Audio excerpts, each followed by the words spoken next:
So I will be talking about the reasons why you can just stop using TDD at some point, especially when you start, why you might think it's hard, why you might not like it from the very first moment, and how to overcome that.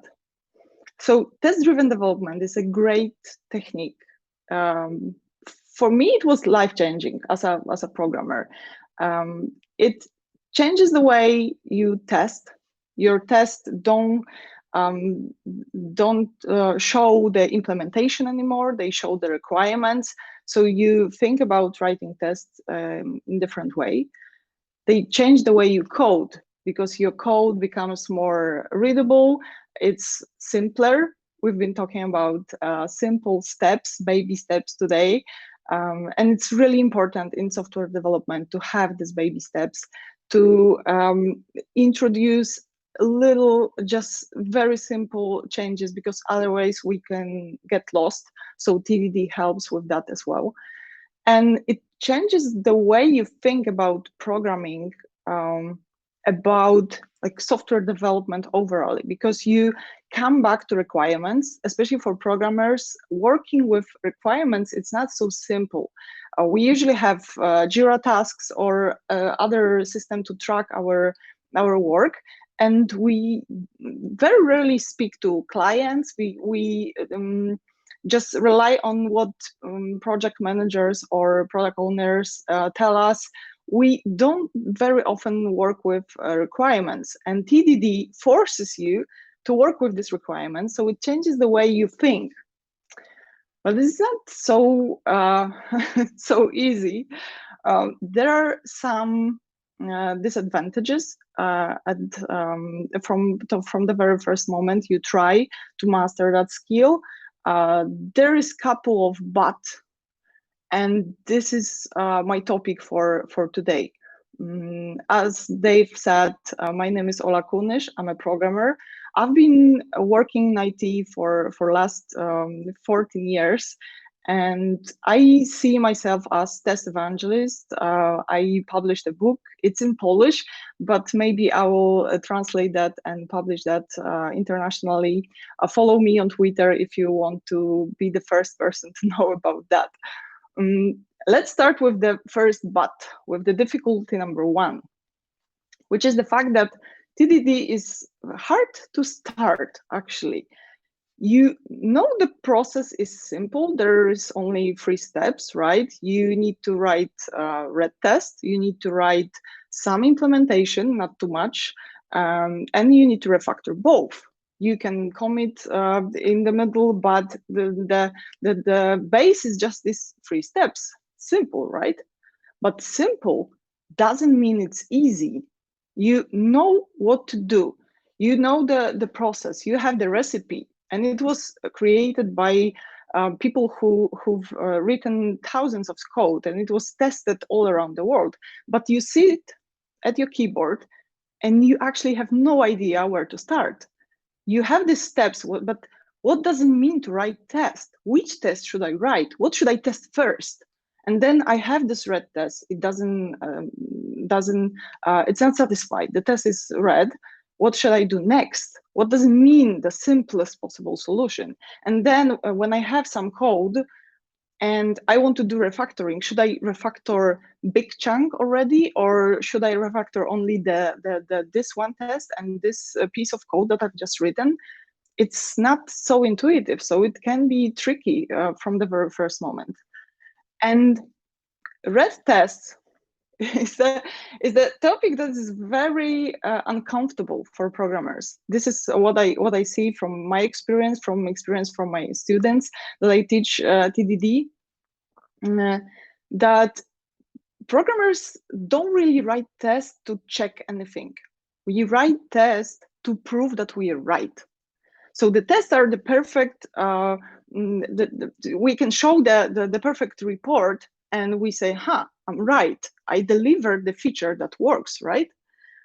And if I see red tests, it means that something broke, something's broken, something doesn't compile. We don't really feel comfortable with the red color, and TDD helps with that as well. Because if you start writing red tests from the scratch and you get used to this red report, then at some point you realize that the tests that are always green are not trustful. You cannot tell if they are green because they work or they are green because they don't test anything, because there is assert true, for example, in the middle. So you start thinking about red test as your help and not your enemy, because this is what you feel from the very first moment. You write the red test and you don't feel comfortable with that. It's uneasy to like be comfortable with the red test from the first moment you try. So these red tests, they are hard at the beginning. They're hard, but then you realize that they are the best help that you can have. And I'm sorry for very experienced devs, sorry folks, but the more experience you have, the more difficult it is. If you are a senior, you have some habits. You probably write implementation, you write production code before tests, or you've never written tests at all. And starting with tests it doesn't feel right. It sounds like something is broken. You don't know if it's a good idea or not. And for juniors, it's a little bit simpler because they just don't feel like they are sure about anything. So they get used to like learning new things, and mastering new skills is just natural for them. And for seniors, this can feel a little bit uncomfortable. So I'm sorry, folks, but this is how it looks from the very first moment. And my advice here, not only for the experienced devs, but also from for everyone who is just starting with TDD, starting mastering this tool, is to watch live coding. And why live coding and not reading a book or watching some tutorial? Because during live coding, there are some mistakes, there are some decision-making processes, there is some there are some thoughts that pop up, and you can use them. You can follow these steps that the person who is conducting live coding doing, or you can disagree. You can say, no, it doesn't make sense. It's against the rules. I won't follow that. But at least you have something to start with. You have the initial phases, and then you go from that, from this point, and you say, all right, so this is how it looks. This is which test should I write first, or this is the piece of implementation that I need at this point. And live coding is especially valuable if you can ask questions, for example. If you can ask why this step now? Why you write this test and not test something else? So this can help you go through this very beginning with something that feels a little bit more familiar. As I said, you can totally disagree with the speaker, with the person who is conducting live coding, but at least you know where to start. It doesn't feel so mysterious. So it's not only the recipe, but it's something more like useful for you after the live coding. Let's move to difficulty number 2, which is that it's hard to follow the process. TDD process is fairly simple. The steps are very small. They are so small that it's tempting to skip them at some point. So let's maybe not write tests for that. Instead, write some extra implementation, because I already know what to write here, or I already know how to implement the whole feature. So why bother and write this baby steps if I can already fix the whole thing? So it's counterintuitive at sometimes, because like I said, you already know the solution.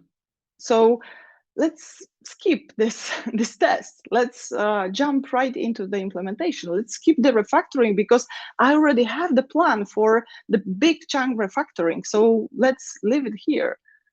And the more you do it, the more lost you are, the less TDD there is.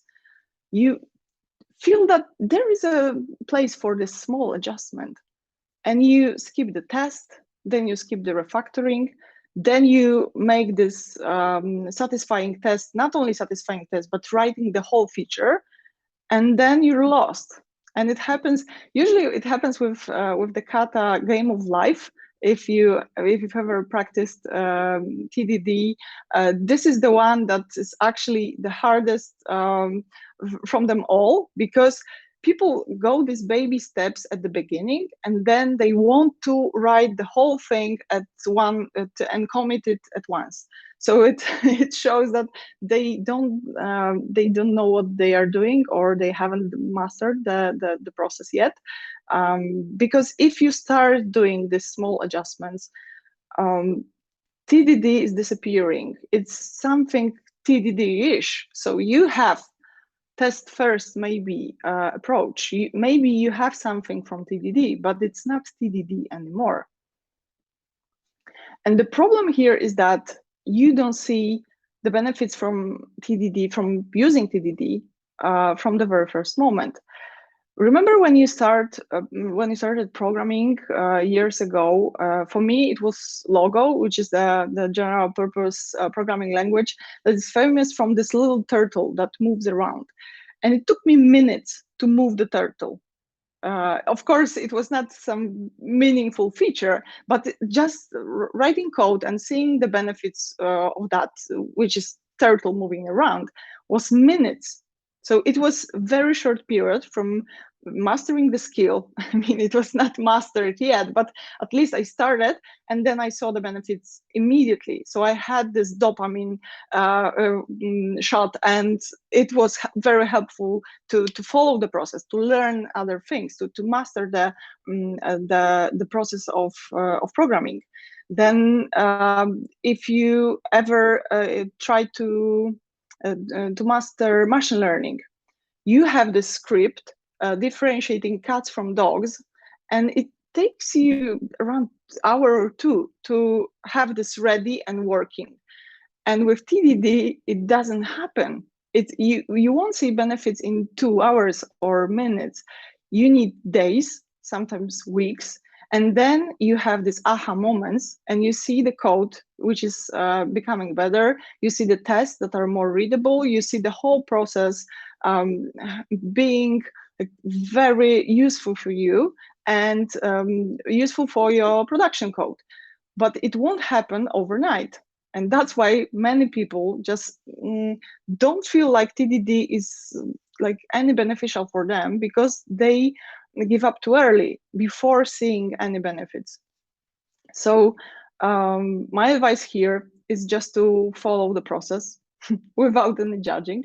And I think this judgment is the hardest part, because in IT, we love judging. We have this idea that anything is either black or white, and there is no grayscale. So either I love it or I hate it. It's a piece of trash. It's dead, and I won't use it in my project. It happens to us with the tools, with the techniques, with libraries, frameworks, anything, new skills that we master, new knowledge. If we don't see the benefits right away, it's just piece of trash. So this part about lack of judging is the hardest part actually of this mastering of TDD, because being humble and following the process without judging is especially hard for seniors. But from my experience, most of folks in IT have problem with being humble, with staying humble on the way, and with just accepting things the way they are. And it doesn't mean that we should like take it all for granted and not ask any questions, but just have this time to build our own opinion before we start like being part of the discussion, because otherwise we just share some other people's ideas and we don't really know what we are talking about. So if we try one kata, or we just solve one problem using TDD, and we start talking about disadvantages, it means that we are not really prepared for that kind of discussion. We need to like make our hands dirty with code using TDD, and then we can start judging. Because if we judge too early, probably before we see any benefits, it will be a big no for most of us. It happens all the time. I hear people all the time saying that TDD is trash because they don't really have this skill mastered, and they just gave up on the way. And I will talk about that in our last difficulty, which is the TDD is hard to level up. It's hard to start, but it's even harder when you move on to real life projects and you want to apply that in your production code. So katas are simple. Katas are the very simple business problems that you can solve mastering TDD. You can search for Coding Dojo or Kata in the internet. There is plenty of them. I recommend starting with the simplest possible ones, because TDD is hard enough to start with. But if you want to implement TDD already in your project, you might feel a little bit overwhelmed, because if you don't practice enough with these kata problems, with this simple business that doesn't change, then it will be very hard for you to level up. Because in real projects, we have tools changing, we have requirements changing all the time, clients that change their minds, we have processes that are unstable or they change, we have people that change or people who disagree with us. There was a question about the team. Should we force people to use TDD? I would never recommend forcing anyone to anything, because if people don't feel like something is good for them, they won't like put their heart in that, and they won't succeed at the end. So this will be just, you know, the waste of their time. So in these real projects, you have this changing environment, and if you master the skill, you should focus on this skill and this skill only. Because otherwise, if you move to the real life projects too early, you have so many dimensions that if it doesn't work, you don't really know if it didn't work because TDD is a piece of crap, or because the requirements were unstable, or the whole process was unstable. And even if you write the production code first, it won't work anyway. So it's very hard to judge, or very hard to measure that, because you didn't spend enough time in your sandbox. Because in this sandbox, you probably hit the wall. But because it's sandbox, you can overcome these challenges, you can work around and somehow find a solution. But if you jump right into the real battlefield of everyday work in the real project, you can get overwhelmed, you can get lost, and you can feel that it doesn't help you. It's just a waste of time, and it's not true.